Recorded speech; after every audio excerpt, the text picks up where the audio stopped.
Hello বন্ধুরা, ভারতী কিচেনে স্বাগত। আজকে আমি ধনেপাতা বাটা কি ভর্তা খাওয়ার ইচ্ছা হয়েছে, তাই এবার আমি কীভাবে করি সেটা দেখো।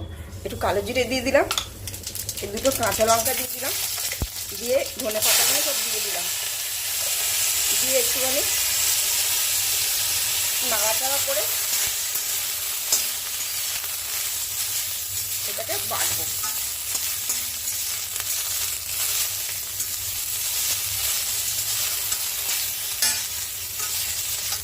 চলো, একটু নরম হয়ে গেল, এবার এটা শিলে বাটবো। কীভাবে বাটি এবার আমি ক্যামেরাটা বন্ধ করছি, এবারে বেটে তোমরা দেখাচ্ছি কীভাবে ভর্তাটা করি। বন্ধুরা, এই যে শুকনো লঙ্কা একটা আমি পুড়িয়ে রেখেছি, আর সর্ষের তেল আর নুন আছে, আর এই ধনেপাতা বাটাটা বেটে নিয়েছি শিলেতে। বাবা এত খাটতে হয়েছে বাটতে, এইগুলো পুরো ছিবড়ে। এবার এই বাটাটা নিয়ে নেবো, নিয়ে এটাকে ভালো করে মাখবো। একদম ধনেপাতার যা গন্ধটা বেরোচ্ছে, মোমো করছে।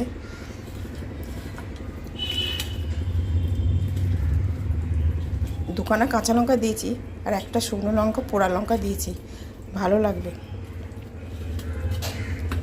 গরম ভাতে পুরো সর্ষের তেলে ঝাঁঝ, তারপর ধনেপাতার গন্ধ, কালো জিরের গন্ধ, হেভি লাগবে এই ভর্তাটা। তাই তোমাদের সাথে আমি কেমন ইচ্ছা হয়েছে তাই শেয়ার করলাম আজকে ধনেপাতা ভর্তাটা। আমার তো আমি গালে জল এসে আছে, শুধু ভাত নাও আর গরম গরম খাবার রেডি করে নাও। ভালো লাগলে লাইক করো, কমেন্ট করে সাবস্ক্রাইব। টাটা। কেমন হয়েছে? কালারটা ভালোই লাগছে, সবুজ, পুরো অন্ধকার রান্নাটা আমাদের।